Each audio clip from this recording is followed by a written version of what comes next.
I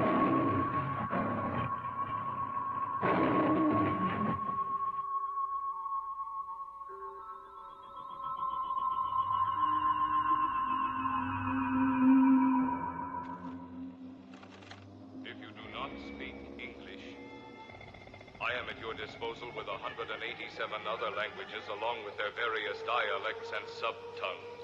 Colloquial English will do fine, thank you.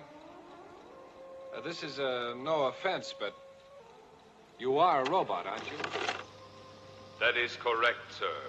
For your convenience, I am monitored to respond to the name Robby. Nice climate you have here. High oxygen content. I rarely use it myself, sir.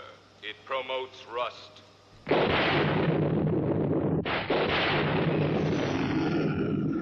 What kind of a sick school is this? Uh-oh, Dongo!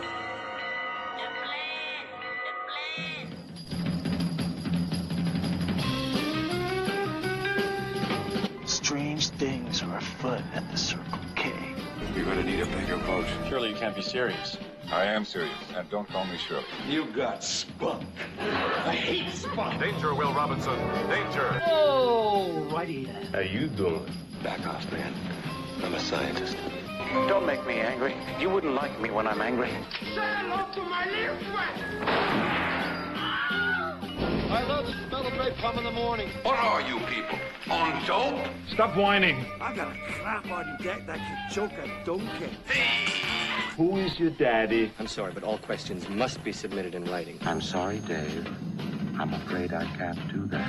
Can I do that? I'll be back. A dynamite! Show me the money! Don't! Up your nose with your rubber hose. A what? I'm sailing! I'm sailing! Groovy. You want the moon? Just say the word and I'll throw a lasso around it and pull it down. Love means never having to say you're sorry. Here's looking at you, kid. We got no food, we got no jobs, our pets' heads are falling off! Come to the coast and get together, have a few laughs. Hear that, Elizabeth? I'm coming to join you, honey. I'm not a doctor, but I play one on TV. I love it when a plan comes together. What we do is if we need that extra push over the cliff, you know what we do? Put it up to 11. 11, exactly. One louder. Why don't you just make 10 louder and make 10 be the top number and make that a little louder?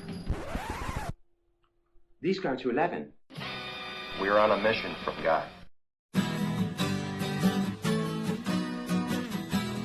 Hello and welcome to episode 4 of Then Is Now podcast, the show where we talk about pop culture of the past and how it relates to the present.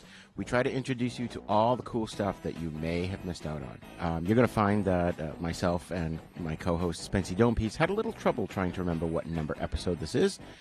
And sometimes I even had trouble recalling the actual title of the film, although I know full well that the film we discussed today is the science fiction classic Forbidden Planet, one that has yet to be remade, and hopefully it will never, ever, ever be remade. It stars Leslie Nielsen, Walter Pidgeon, and Anne Francis. Forbidden Planet is a classic science fiction movie, and in my book, this is something that even if you don't see it, you should know about it. You should know who Robby the Robot is, at least. You should at least know the basic premise of the plot.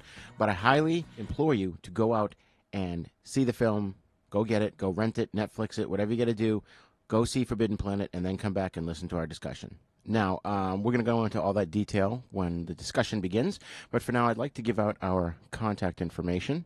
If you would like to email us, please do so at thenisnow42@gmail.com. That's all one word, lowercase, thenisnow, the number 42@gmail.com. And you can check out our Facebook page at facebook.com/thenisnowpodcast. And you probably found us either through iTunes or through our website, horrorhaven.com. And that's it. So hopefully you'll enjoy episode 4 of Then Is Now podcast. Class is in session. I have a bad feeling about this. How could I possibly be expected to handle school on a day like this? Food fight! Hey, you in my class? I am today. I think you should consider transferring to shop class. Now, very few students are severely injured in shop class. Bueller. When you were in school, Bueller. did you ever cut class? Bueller. Yeah, I guess I did. Sure, most kids cut classes. Good, sign this. He's sick. I get so lonely when I hear that third attendance bell ring and all my kids are not here. 7 years of college down the drain. Fat, drunk, and stupid is no way to go through life, son. You lack discipline. As long as I'm here, there will be no grades or gold stars or demerits. We're gonna have recess all the time. Woo! Go, play, and have fun now.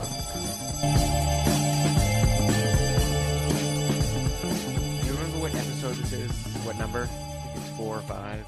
All right, I'm not going to say I'm not going to lie. I go to a high school youth group at my church, and we just call it number 7, but we're on like 45 or something. Well, that was Mad Jack's Donkey in the Grizzly Adams show, but you don't remember that. That's a show for another day. I was alive at a different time. Yes, he was alive at a different time. Hello, and welcome to Then Is Now. We're in the newest episode, and I'm sure at the beginning I've already told you what episode number this is, because at the moment we can't think of what it is. But the topic is going to be the film Forbidden Planet.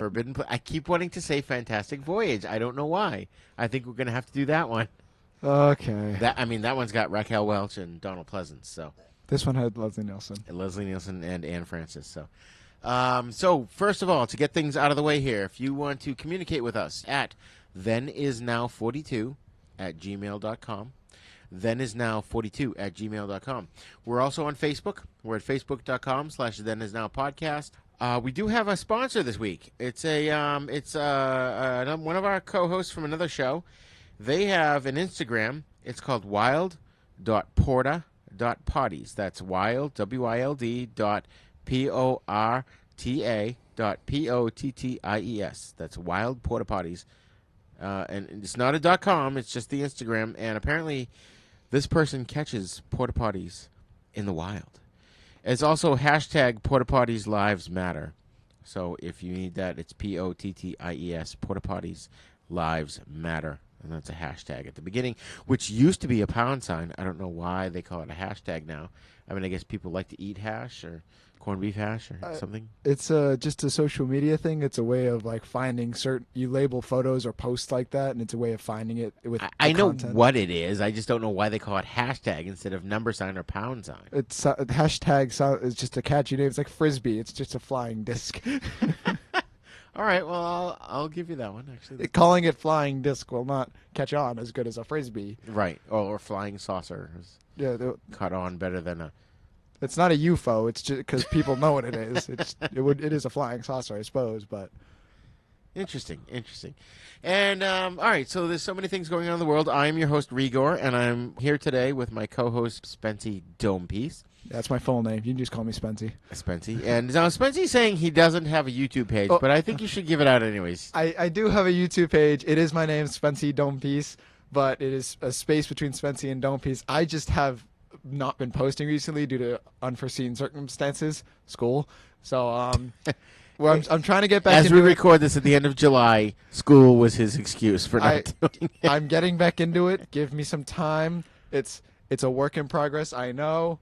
Trust me. What I'm going to start doing is I'm just going to be recording for like 7-8 hours in one day, and then I'll just put it out over the course of 7-8 weeks, and I'll just record again. Excellent. In bulk. Okay, so today's show, we're going to talk about Forbidden Planet, which I think is it's not only a classic science fiction film, but I feel it's required viewing. I think that the younger audience of today should see it at some point. Now, I'm going to preface this by saying something that I hadn't thought of until we actually sat down to watch it. Now, when we sat down to watch it, well, first of all, let me back up a second here. Then Is Now podcast, if I haven't described it to you in the beginning, it's a show where we talk about things from the past and how they relate to the present, but it's also stuff that young people should know. If they don't know it already, get them, sit them down, put them in the car with you, and put this podcast on because they need this information. Okay, so Forbidden Planet is a classic science fiction film from the year 1956. I know it sounds like a long time ago, but it's only, how many years did we say? 71? 61 years ago. That's not that long ago. It's only like 4 lifetimes. Right, or plenty of people have grandparents that are that old. But it's a great movie, and I feel that young people today should see it for very many reasons, and I'll get into those reasons later on. So the plot revolves around a starship crew that goes to investigate the silence of a planet's colony, because Earth is at the point where we have colonies in outer space, and that's not really science fiction anymore. I mean, there are companies talking about putting colonies on the moon and colonies on the Mars now, on Mars now. Yeah. So this Starship crew goes out to find out what happened to them because they disappeared, and they find 2 survivors and a deadly secret that one of them has. Just so you're aware, there will be spoilers. So the movie's been out for 61 years. Please go see it. Yes. If you have not seen Forbidden Planet, go and see it now. Pause the podcast. Go see it now, and then come back, because we are going to spoil the crap out of this film. Well, we kind of have to. I mean, we can't. It's hard to dissect a film without spoiling it. Right. I agree with that, especially this film. So, this film stars Walter Pidgeon. Now, I'm going to say up front, because I know people might write in and talk about this, but there was a Gilligan's Island episode where they found a carrier pigeon, and they were going to send a message back with the carrier pigeon to home so they could get rescued. And in the show, Gilligan names the pigeon Walter. And Skipper says, "Oh, because of Walter Pidgeon, the actor?" And he goes, "No, because of my friend Walter. He was pigeon-toed." Ah. Oh. Insert sound here.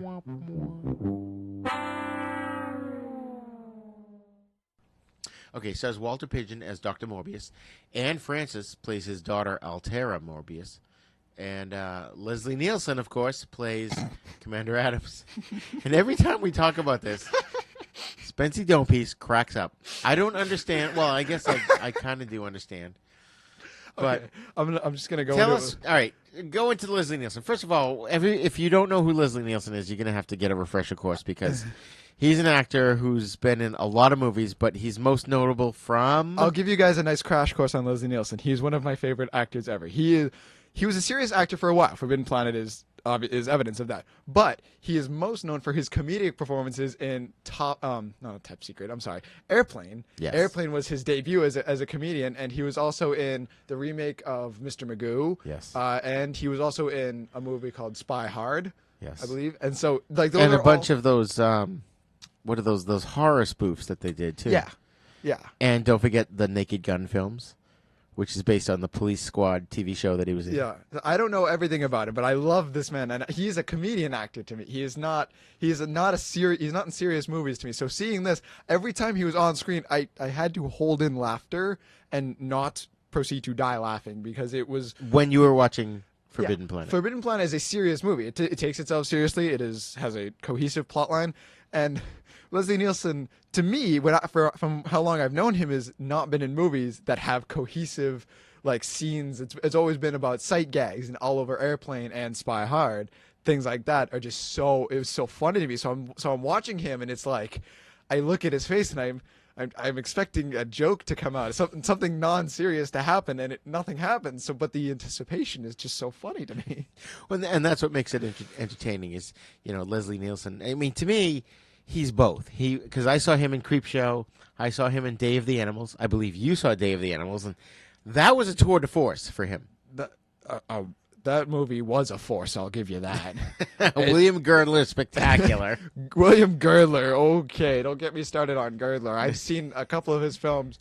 Woo! The Manitou, you didn't like Spency Domepiece had problems with the Manitou. It was going great until the end, until Star Wars, basically. Well, it was 1978. Sticking to Forbidden Planet here, Leslie Nielsen is the captain of the ship, right? Yes. He is the captain, and he is a serious character, and I understand that. So if you don't know Leslie Nielsen, he's just another serious actor, a serious character, but not to me. So I am chuckling through the whole Leslie Nielsen scenes, and he's taking kind of the lead. So he takes a large chunk of the movie time. So this did alter my perception of Forbidden Planet through Leslie Nielsen. And it doesn't take away from it at all, but it did affect it for me.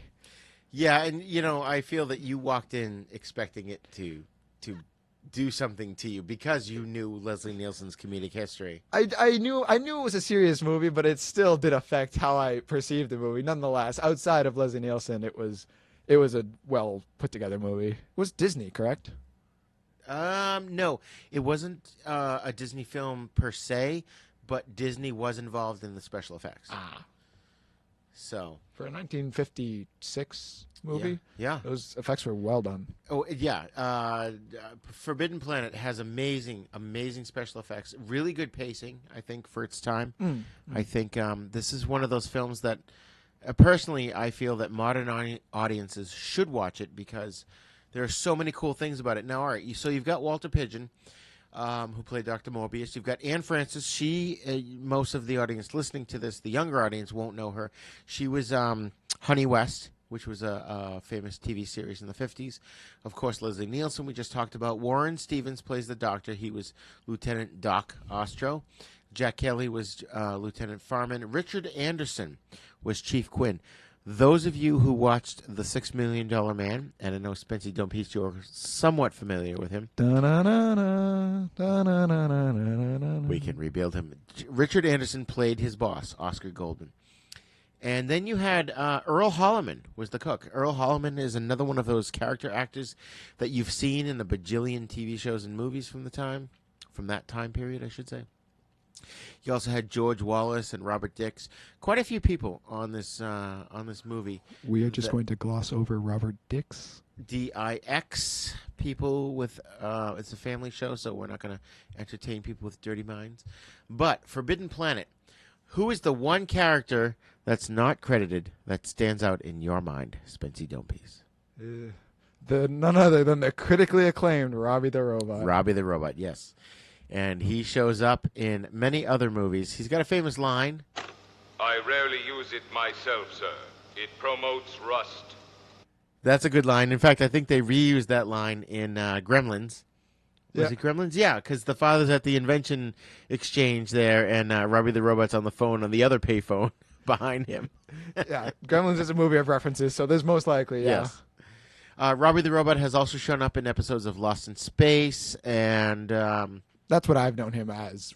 He was a guest star in Lost in Space. That was my first experience with him. Yes, that was a good episode, too, because they find him, and I think Will Robinson rebuilds him, and he becomes sort of a rival, what the hell is that?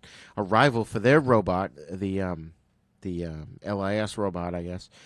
And it becomes a bone of contention between the Lost in Space robot and Robby the Robot, and they end up having a showdown, the two of them, at the end of the episode. It also was good to humanize the main robot in Lost in Space, too, to kind of make him more relatable and show some jealousy. Exactly. Yeah, you kind of felt bad for him. You kind of wanted to see this cool Robby the Robot. You knew him from Forbidden Planet.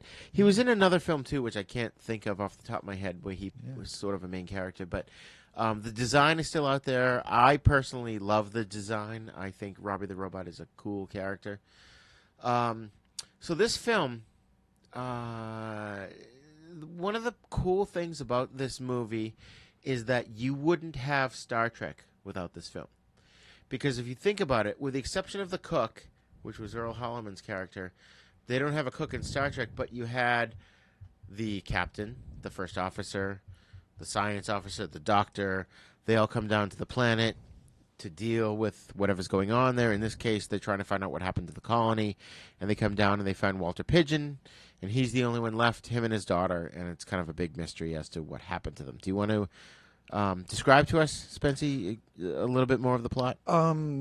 Essentially, once the people of Earth who have been they've been on the strip for about a year now, basically go down to the planet and they meet Walter Pidgeon. His name is Dr. Morbius. I'm just going to recite him as that. And his daughter, Altera. And there's a big mystery as to what happened to everyone else. And Dr. Morbius says they're all dead and that it's just him and his daughter left. So they don't understand why. And I'm drawing a blank now, but as to how it goes down. But Dr. Morbius shows off a lot of his technological advancements. Robby the Robot is one of them. And he has a defense system upon his house, and come to find out, he has been hiding some technology that was found on the planet. It's like a large bunker type that goes down for miles that he has been accessing and basically experimenting with. And they come to a machine that basically it's called the id, I believe, and it advances your IQ, and it is supposed to it's designed for another species other than human, but they've adapted it. And it increased his intelligence, and it ended up apparently killing the lead officer of the colony when he tried to use it to increase his intelligence. Right. So they find that out, and a monster starts attacking the ship. An unseen creature basically attacks the ship. Invisible. Right? Yeah, you can't see it. It makes footprints, and there is no trace of it besides that. And so they essentially, after a couple days of murders and mystery, they set up defenses around the ship, like a force field kind of thing. They set up a force field, and they have weapons ready. And as Dr. Morbius is asleep, the creature attacks, and through a series of investigations and coincidences and talking to Morbius and the captain, they come to the conclusion that the monster is Morbius's subconscious, his primal desires of killing and his id. His id. It's the id, the ego, and the superego, and the id is sort of what you really want to do with your life. Upon discovering all the Krell technology and how Dr. Morbius has been using it, the monster, basically the id, starts attacking again, but it decides to go after Morbius, Did I just say Liam Neeson? You almost did. Leslie Nielsen, and Altera. Essentially, Dr. Morbius, coming to the conclusion that it is a part of him that has been attacking him and endangering his daughter, he decides to deny the id. He says, I won't feed this creature anymore. And in reaction to that, it ultimately brings him to the brink of death, ultimately killing him. And he says to Leslie Nielsen, throw the switch and it'll destroy the whole planet with all the power sources through the planet from the Krell. It'll destroy the whole planet. You got to be out in space about 100 million miles away so it doesn't hurt you. Take my daughter and live. And that's what they do. And we see the planet blow up, and that's the end of the movie. Right. And, I thought it was interesting that Altera, played by, as we said, Anne Francis, who is absolutely gorgeous in this movie. She's so innocent in this film. Like, she just swims around. I think there's a scene where she's swimming in the pool naked or something, and she has no idea that she's naked, and they're like, oh my God. And, then she comes out, and one of the crew members kind of hooks up with her, and they start making out, and Leslie Nielsen comes in as the captain, and he kind of orders the guy away, and he takes over, and he starts, courting her, for lack of a better term. And it's just interesting how, the perceptions of men and women back in the 50s was different than it is today, I think. I don't think if she didn't want to be with whoever she was with, she wouldn't have, whether it was the 50s or nowadays. But it's just interesting how she's portrayed more as a commodity than an actual person until the end of the film.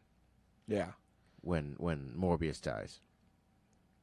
So I think that's kind of evident of any given age. Like back in the 50s, obviously it was more like that, but still, when she comes out with no clothes on, to her, it's like, oh, it's whatever, because she lives on a planet alone. Right. So, and then everyone else is like, oh, we come from Earth, we have societal rules, and she's like, and the crew is all men. Yeah, and like they've been on a year. Right.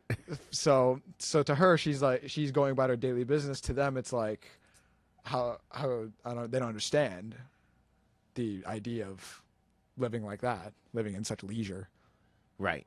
Now, this movie, I don't know if you know this, Spency, but this movie, The Forbidden Planet, is loosely based, I should say, on Shakespeare's The Tempest, which is a story. It's about, how do I describe it? You get the Sorcerer Prospero and the Duke of Milan, and the plot's about restoring his daughter Miranda to her rightful place, and he uses illusions and manipulation. He conjures up a storm, which is the Tempest, to cause his usurping brother Antonio and the king Alonso of Naples to believe that they're shipwrecked and marooned on an island. So there's this whole obfuscation of reality going on, and I think that's sort of where this film draws its plot from. Is these people when I say these people, I mean the crew of the ship that flies to the planet are looking for their lost colony. They're sort of obfuscated as to what's actually going on here. And in fact, Dr. Morbius doesn't even know pretty much until almost the end of the film that it's his own subconscious that's sort of taking control of everything. And it's the monster that killed the rest of the colony. Yes. Because on the planet. It was Dr. Morbius's subconscious of his criminal desire. So like when someone defied him or made him angry, essentially they were targets of the id, and that's the whole thing. That's why his wife died of natural causes, as portrayed in the movie, and his daughter is still alive. So clearly people he loved, people who followed him and understood and listened and obeyed him, did not suffer that consequence. Right. Now, a couple of things about this film, too, is one is we talked about the Star Trek reference here. In fact, Gene Roddenberry was quoted as saying that this film was a major inspiration for Star Trek. In fact, Warren Stevens, who played the Doctor, guest starred in an episode of the original series of Star Trek called By Any Other Name. I think that was 1968. He played the true shape of the alien Kelvins. There's a few references from this film that I'm going to mention. Spency Domepiece, you're not going to get these references, but the Krell, which is the name of the alien race, or at least the alien race that lived on the planet that the colony landed on, and that was the technology they had found. The Krell Corps is the main villains in what you would term as an anime. It was a Japanese cartoon from the 80s called, I think it was Dengard Ace. No, was it Dengard Ace? It might have been, yeah, it was Dengard Ace. And the Krell Corps were the villains in Dengard Ace. There was a show called Force 5 that we used to watch, and every day was a different cartoon. You had Dengard Ace on Mondays, Starvengers on Tuesdays, Space Geteers on Wednesdays, Grandizer on Thursdays, and Guy King on Fridays. And on Monday's show, Dengard Ace, the villains were the Krell Corps. So every time I watched that cartoon, I thought of this movie. I'm like, the Krell, why are the Krell here? You know, I should buy Krell and toothpaste. But that's a Monty Python reference that we're not going to go into. But the other reference that comes out of this movie is Dr. Morbius himself is a fourth Doctor Who, you know, the fourth Doctor. Those of you who watch Doctor Who at home, the Doctor, whenever he dies, the actor leaves the role. They regenerate him. He becomes a new one. Right now, I believe we're approaching the 13th Doctor, which may or may not be a man. It is not. It is confirmed. Is it confirmed? It is confirmed as a woman. Oh, interesting. I don't know the actress's name. The fourth Doctor is the record holder for the longest years running as the Doctor. He did 10 years as... 7 years. I thought it was 10. No, it was 7. 7 years. Nonetheless, he holds the record for the longest amount of years on the show as the Doctor. Right. It was Tom Baker, and he resurfaced for the... what was it? The three? No, it wasn't the three Doctors. It was the Day of the Doctor. The Day of the Doctor, which had the War Doctor played by John Hurt, and then David Tennant and Matt Smith. Yeah. Anyways, there was an episode called "The Brain of Morbius," and it was about this evil scientist. Well, he wasn't quite evil. He was sort of mad. Had his brain put into this robotic monster, and blah blah blah. So, the Brain of Morbius from the fourth Doctor Who is a reference to Forbidden Planet. So you've got a lot of things that came out of this movie aside from just Robby the Robot and the concept. And it's just funny to think about, all these concepts are pulled from it, but yet it's pulled from the Tempest. So everything that we see is built upon things that came before it. Does life imitate art, or does art imitate life? Exactly. One of the things that I love about this film, now, first of all, I wanted to mention earlier in the podcast, is that we watched it together. The first time Spency Domepiece had seen it, I'd seen it, of course, many times. We watched it in the daytime, and I think that was a detriment to enjoying the film. What do you think? I suppose. I mean, I feel like prime time, 8 to 10, like a little darker out, a little shaded, depending on where you live and what season it is. But I do think any movie is a little better in the dark. So I suppose you could argue that. I don't know if I haven't seen the movie enough times at different times of the day to really say so, but I suppose that could be argued, yeah. Yeah, because I watched it again, I don't know, a week or so later, and I watched it at night, and it just reminded me of those days of, being a kid and being home and watching the late night sci-fi and horror movie show, and it was just fun. I was by myself, and it was, I don't know, there's something that goes hand in hand with watching a lot of these older films. When you watch them alone or you watch them late at night, there's a difference. It really does make a difference. I mean, I suppose that's why we go to darkened movie theaters to watch a film. We don't sit there in broad daylight watching movies. We watch them in the darkened movie theater or at night at the drive-in. Mm-hmm. So I felt that the second viewing, in terms of when Spencer had seen it and when I watched it with him, I liked it even better. I mean, I liked this movie anyways. It's one of my favorites, but I really enjoyed watching it late at night. I don't know, it was like 11 o'clock at night or something.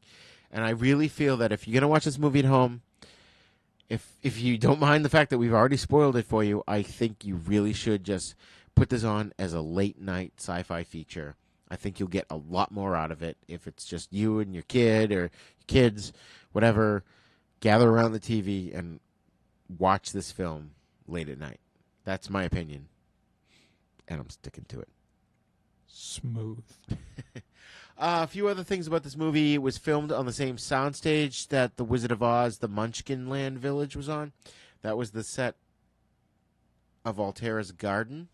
Oh. Yes. And the model of the flying saucer, that's the Earth ship, which I thought was interesting that they chose to have it be a flying saucer from Earth. Usually around that time, the flying saucers were coming to the Earth. So I thought it was cool that the Earth was like their ships were saucers as well. They showed it. They used that model again in a Twilight Zone episode to serve man, which we're not going to talk about right now, but that's a classic. It's a cookbook. Oh, why'd you have to ruin it? Because it is a cookbook. And Robby the Robot had a ground transporter in his crew uniforms. They were used also in the Twilight Zone. We're going to have to talk about the Twilight Zone again. Different show, different podcast. What else? Oh, Walt Disney Studios provided the animation effects with the laser beams, and literally they took stuff like the creature itself. Mm-hmm. It was drawn onto the film, or painted, I should say. There was a point where when it was attacking the ship, there was an electric fence, and you could see the outline of the creature, the invisible creature. You could see the outline of it trying to break through and trying to attack all the shipgoers. And it was very large. I couldn't describe it, but it was very cool because you couldn't see anything except what was outlined. Yes. And so the creature itself was very kind of scary and large. Yeah. They did such a great job with it. I mean, when you watch it today, not even those scenes, but like when they go into the building where the Krells housed all their technology and their equipment, and the floor just drops into the earth or into the planet, and it's just enormous, and it's these matte paintings, but it works perfectly. You believe that they're in this giant building that goes down several stories into the ground. And you know, I find it especially if you're watching it on Blu-ray, I find it a visual treat to see this film. Yeah, I definitely think it is up there for especially the time it came out. Yeah, 1956. 56. So the effects were very well done and well executed. They spent no time, no wasting time for that movie at all. It felt like they put a lot of effort into every little thing they did. There was even a moment where the laser was shot from one of the handheld guns towards an animal that was attacking them, and the effect was looked good. It looked like a lightsaber. It was that kind of well done effect on the whole thing that I thought was really good. Yeah, I agree. And it's funny, talking about back to Anne Francis for a second here. She wore the miniskirt in the film, and which, you know, of course, is really fun to watch. But it was the first miniskirt in a Hollywood film, which caused the film to be banned in Spain at the time. In fact, they didn't show it there until 1967. Wow. Yeah. So it was pretty conservative times, you know, and the big thing was they asked, Anne Francis was interviewed, and they asked her, you know, why was the film so successful with both the audience and the critics? And she said, well, from the first day that we were there filming it, we were told to take it seriously. And I think that shows in it. It's not cheesy. It's not, I mean, trust me, I love B movies. I love bad movies from the, you know, any era for the most part. I don't like modern bad movies, but that's a whole other story. Anyways, films from this time period, though, you could kind of not take them seriously. And the fact that all the actors in this movie, especially Walter Pidgeon, I mean, at the time, him and Leslie Nielsen were serious actors. And they took this whole thing very seriously. And I think that served well to make the film work. You could definitely see it. Like, there were actors who were better than others. Obviously, Leslie Nielsen as a main character was probably better than some side characters or some extras. But nonetheless, everyone there, it was well done. It looked very serious. The movie took itself very seriously throughout the whole thing. And it was There was no silliness to it. While the concept or anything like that could be argued as something less than real, there was no silliness in the whole movie itself. In the theatrical looking at it of it, it was very well done. And looking back, I mean, it makes me think of Aliens, when the whole premise of Aliens is that the colony goes missing and they send out a team to find out what happened to them. It's the same premise, except I've seen that Aliens premise is a little more vicious, you know.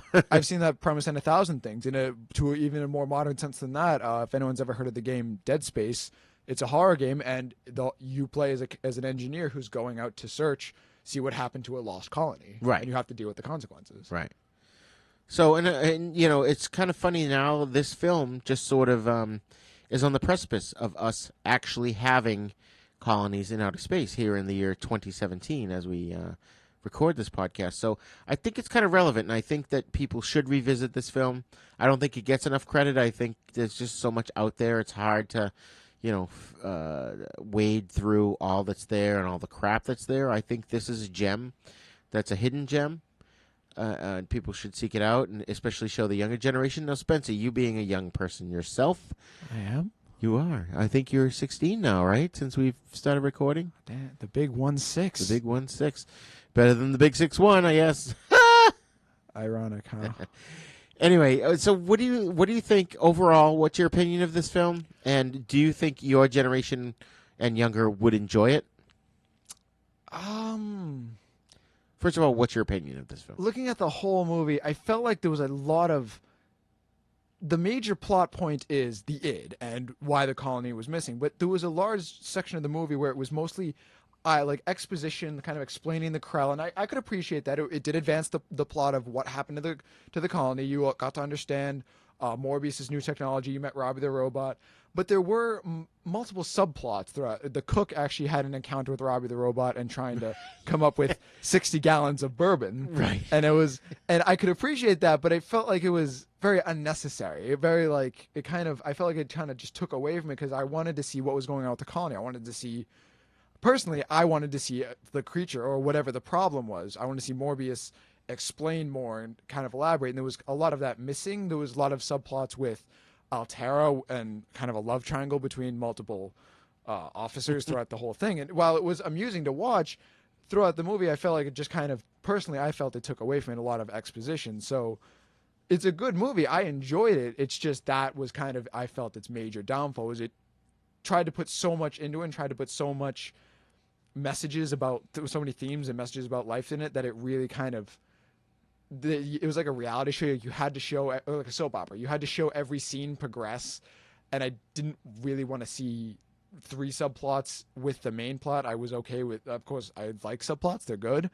I just didn't think that it really pushed the movie as much as it really could have been. While the seriousness of the actors did assist the subplots, nonetheless, I felt like it really kind of didn't advance the movie as much as the main plot could, because it felt like it ended abruptly. Like the ending was very like, oh, we find out it's Dr. Morbius. That's kind of the climax of the film, and there's about 15 minutes left of an hour and 40 film, and finally the climax happens, and Morbius just says, I deny the creature, and he dies kind of on the floor. It felt that was really kind of a forced ending to me. And so looking at it from a theatrical standpoint, and as a younger person, I can appreciate the effects growing up with older movies.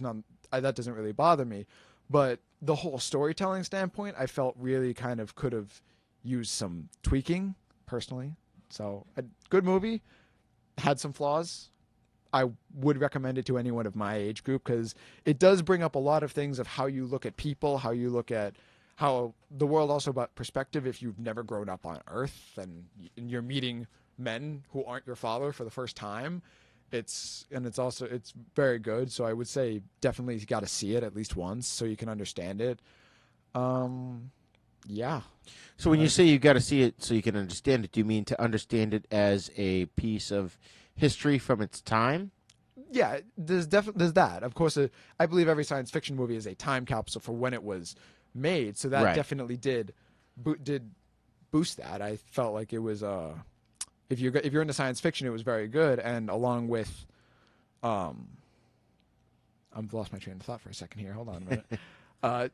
Definitely from my age group, you gotta see it to see how people lived in the 1950s as just with how people react to things. And so you can also understand how that does actually really correlate to now. People say it's the 1950s, 60 years ago. So many things have changed. Not many things have changed. People look at people same way people do same things as they do now. Like I've seen mirrored behaviors in this movie and in movies that have come out today. Or in real life. In any way, yeah. Yeah, I mean, I understand your assessment. I kind of agree with your assessment to a point. I think personally for me, I've seen this film since I was a kid, and so I never really thought about those things. It's one of those things I just sort of accepted this film right from the get-go just because that's just how life was and that's how the film was, and I never really thought about it. And I think you've brought an extra dimension to this film. You've thought about it a lot more deeply than I have, and I think that's pretty cool because I think that's what a lot of us should do when we see films is to look a little bit past the visuals and see what the filmmakers were putting forward.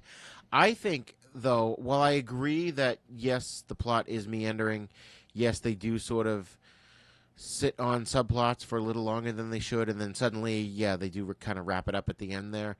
I think that is, I chalk it up anyways to the filmmaking of the time. I think at the time, they wanted to make a good movie, and while all the actors took it all seriously, I think the writers were kind of scared because it was new territory for them.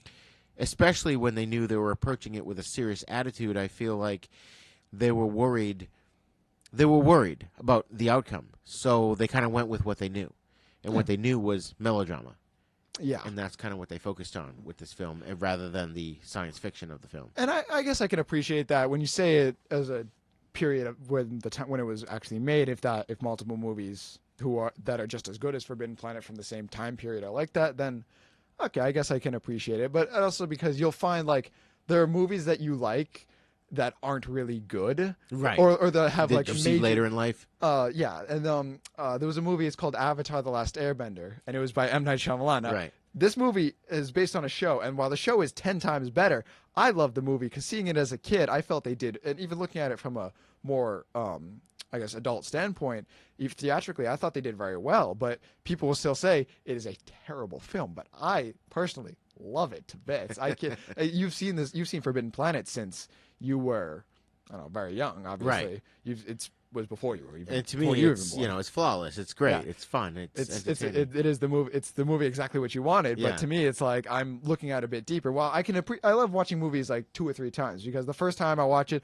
I just want to appreciate it. It's the movie. Just watch it for the plot, enjoy it, watch it for whatever it is, but then watching it multiple times and reviewing it, you can kind of see more flaws and positives in the movie. Right. The seriousness was definitely a major positive that even some movies today are very much missing. Yes. Yeah, I agree. I think a lot of films don't take themselves seriously, and and that's okay too. I mean, that works on certain films, but I think for the most part, something like this is, I don't know. In my book, this is sort of cherished, serious science fiction that people should see. So I'm having a hard time just sort of stepping outside of that box and trying to be a little more objective, I suppose, than I should be. Yeah, you're a science fiction kid, so that is what you do. I'm a monster kid. I'm not even going to say monster kid. I am a monster kid. I love movies like, if you ever heard of came out in 2013 Pacific Rim. Everyone I know hates that movie, but I love it to bits. I literally see it as flawless, 10 out of 10. But you're a huge Godzilla fan to begin with. But that's my point. Is I'm looking at like I love giant monsters. I love creatures. I love scary monsters. I love Doctor Who style monsters. So stuff like that. Yeah. So stuff like that really is my field. So I kind of forgive a lot of things. So when you bring plot holes or anything like that, I kind of just write it off. I'm like, oh, I don't want to think about that. Right. So it is kind of what you're into. So if you're into science fiction, Forbidden Planet is definitely a gem among it. But you can see some kind of flaws in it. And looking at it from as a 1956 movie, the melodrama is now much more forgivable to me. Now that you brought that to my eyes. So in the movie, if you look at it from coming out in 1956, very well done. Excellent. Very good. Excellent. So we recommend this film for younger audiences. I think the older audiences, if you haven't seen it, shame on you. Get it and watch it with your younger audience, whether you're a parent or an uncle or an aunt or a godfather or grandfather or grandmother or godmother, whatever you are, babysitter, get this film and watch it with your younger audience. It's very family friendly. It's not, we did say that she was swimming naked, but you don't really see anything. It's very innocent, the whole scene. Yeah. It's very well done, very well special effected. Yes. Is that a word? Is that a touching term? upon special effects is my generation is very adamant about special effects. It needs to look so real. Otherwise, the movie is terrible. Like, I was in It's very hard for young people to enjoy older films. I was in history class, and we watched a historical movie, and it came out like, I don't know, the 50s or 60s. I forget the name of the movie, but it was and the effects. I was like, oh, cool. This is exactly what I watch on a normal basis, and everyone else is groaning. I'm like, guys, this is really good. Think about it in the time when it came out. It's like that's how you need it. So, message to anyone who's listening to this, who's of my age group, of like in their 20s down to their teens, definitely forgive the effects because it is the best they had, and I still think it's good effects for what we have now. Think about it as like less than a $750 million budget kind of movie. Yeah. In fact, I don't have it at my fingertips what the budget of this film was, but and even in 1956, money was different back then. So you really have to look at it from what they had. I definitely think that coming out in 56 and all of things like that, all those factors included, definitely the movie is really good. So forgive the effects if you're really adamant about good effects from the modern era. You have to really forgive them. And that's just sort of, from my viewpoint, being an older audience member, when we grew up, we took what we could get. I mean, we had the Spider-Man TV series in the 70s, and that was awful, and the effects were horrible, but you were like, it's Spider-Man, and oh, look, he's on the ceiling, and he's swinging from that web, and oh, they're reusing that scene, but it's okay because it looks like he's swinging from a web, It's funny because this film sort of supersedes a lot of bad films. This film is really amazing, special effects wise, and I think it stands out in the crowd, and that's why it endures as a classic. Do you think this film holds up today? If this were, I wouldn't say it would come out, but let's say it came out in revival theaters around the country, do you think younger audiences would enjoy this film? I definitely think it would have to be sold in a certain way. I definitely think it would have to appeal because the movie itself is good, but trailers today are they show you all the best scenes. I watched the trailer for Batman versus Superman, and I had seen the whole movie right there. I literally knew exactly how it was going to end. I knew exactly what was going to happen, and I walked in the movie, and I was really disappointed at the trailer. Not the movie. I was disappointed at the trailer. So you need to, if you're going to market it, you really need to market it as a science fiction movie, and then I guess to appeal to anyone who is more interested in more feelsy type things, you're going to have to market some melodrama in it too, but not too much. Right. You really got to give it enough to make someone want to see it, especially from my age group who's very critical of everything. And this is not a slam bam, balls to the wall action film per not se. It's more of a thinking man's kind of film, but not really. It's not. Overly thinking. No, you don't have to have. You don't have to have a good story, master's degree in anything to fully understand it. Right. It is more about storytelling and plot lines over visuals. But the visuals are amazing. No, and coming out in 56, the visuals are fine. It's just someone who's used to Marvel movies where everything looks so real and you could literally believe Spider-Man is swinging through the buildings. That's where my point is the pacing. My point is the pacing of films are faster these days, just because of the attention span. Yeah, I definitely think that you're going to have to market it as a little faster than the movie actually is. Yes, but I think it could be appreciated by people who are into science fiction and things like that. I definitely think this movie would inspire anyone who's into science fiction. Things like the older show Star Trek and the newer stuff would definitely come out of it, have it with a new appreciation of older science fiction. Excellent. Okay, so just to wrap up the show, Spency, why don't you tell us if you've seen anything recently that what have you been watching TV or movie wise? I've been basically keeping up on my shows. Of course, all the DC shows. The shows are better than the movies. But I did see Spider-Man: Homecoming. How was that? That was very good. I'm not going to say it was great. Just as a small review. Not my favorite Spider-Man movie. Tobey Maguire will always have a special place in my heart. But it was a good teen movie. It was definitely really wrapped around the MCU, and it did lead up to a couple more things in the whole series, and I was appreciative of it. Nice. So that was good. What else have I been watching?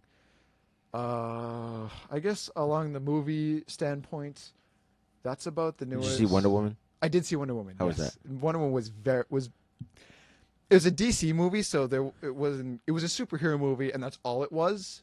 But looking at it from enjoying Wonder Woman and as her kind of her origin story, I was very cool with it. I was very appreciative of it, following the story. Whereas Marvel movies are more than superhero movies.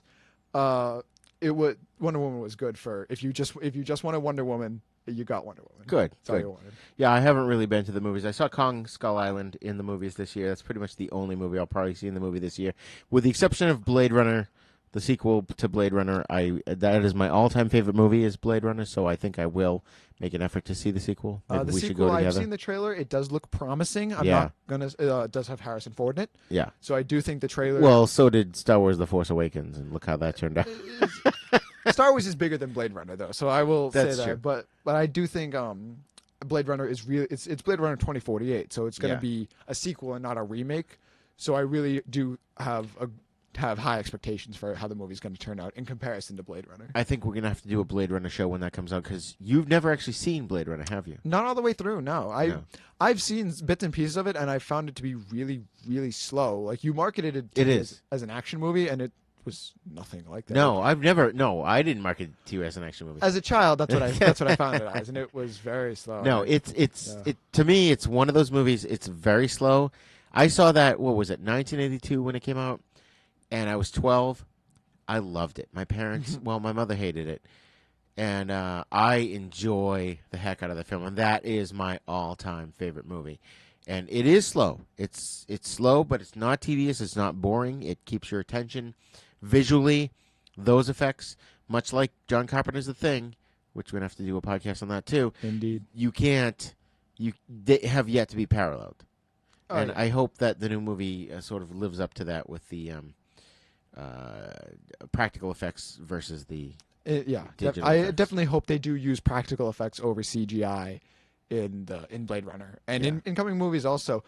Although I will admit CGI does have its uses. Right, it does have its uses. At Godzilla 2014, at Kong Skull Island, Yes. I will admit CGI.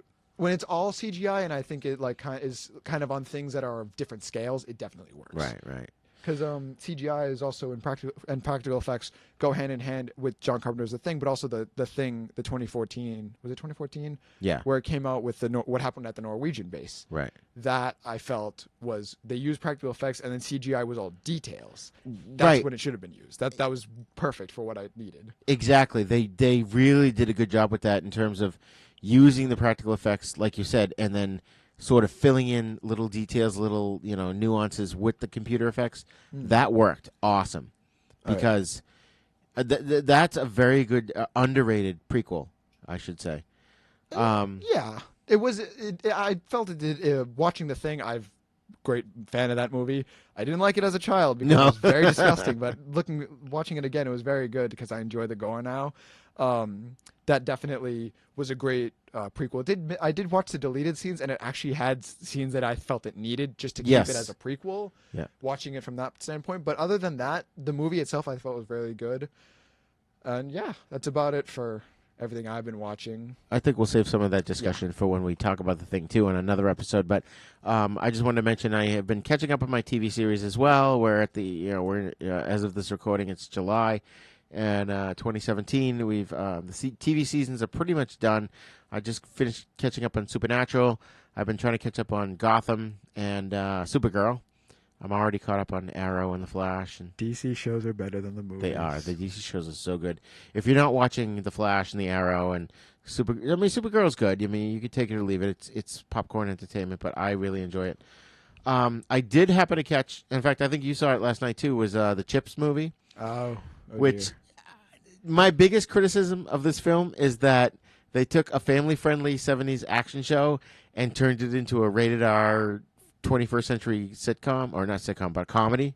We'll leave that where it is. I'm going to put a pin in that conversation. That movie, That movie delves into a whole nother topic that I have proceeded to rant about. You've heard this multiple times. Yes, I have heard this. And I will not open that can of worms today. I think we should discuss that in a future episode. Definitely. There are elements of this particular comedy that are uncomfortable for Spency Domepiece, and I think I cringe. Yeah, I can't. I don't know why that's funny. I think to it's this audience. there's an adult nature to some of these comedies that come out that are just they're cringeworthy. What else did I see? There was something. As many of you may know, unfortunately, we had the passing of George Romero, who did, Night of the Living Dead, Dawn of the Dead, Day of the Dead. He's the father of the modern zombie. And also Martin Landau. They both sort of passed away on the same day. And Martin Landau was well known for being on the Mission Impossible TV series with his then wife, Barbara Bain. They also acted together on the TV series Space 1999, which is a cool show about the moon. It's about moon base and the people in the moon base, and the moon gets blown out of the Earth's orbit, and somehow it manages to travel through the universe and encounter other alien races. And he was also he was probably best known for his role in the film Ed Wood, where the film was about the film director Edward D. Wood Jr., who was considered the worst filmmaker of all time, and he made Plan 9 from Outer Space, and Martin Landau played Bela Lugosi in that film. And he did a great job, won an Academy Award for that. So, I was just going to say, in honor of the fact that Martin Landau passed away, at home we watched an episode of Space 1999, which I didn't realize when I threw it in. It starred Christopher Lee. Co-starred, I should say. That's nice. It was really nice. It was awesome. It was an amazing show. We'll talk about that another day. So I am getting the sign here. We got to wrap up this show for this week. I think I will probably watch Land of the Dead soon or Dawn of the Dead. We're going to get the kids to see one of these films. I think they've all seen Night of the Living Dead, but they got to Night of the Living Dead is very good. Dawn of the Dead is a great film. The zombie movies will be discussed on a later podcast. Yes. We've opened so many cans of worms in the past 10 minutes. Yeah. I say we wrap it up here. I think we do. Yeah, we're going to wrap this up here. So I'm going to, I'm going to wrap things up here. We're going to give out our contact info one more time. Send us an email at thenisnow42@gmail.com. You can either type us an email or you can send us an MP3 or a WAV file. We are on Facebook at facebook.com/thenisnowpodcast. We've got some fun stuff coming up in September. There's a Creature Double Feature convention coming up, and Uncle Death is going to come there. So that's it. That's this episode, which was Forbidden Planet. We hope to hear from you soon, and we're glad you listened. Thank you very much. Every clip in this episode is used for review purposes only, and no copyright infringement is intended. Thank you very much. Enjoy the day.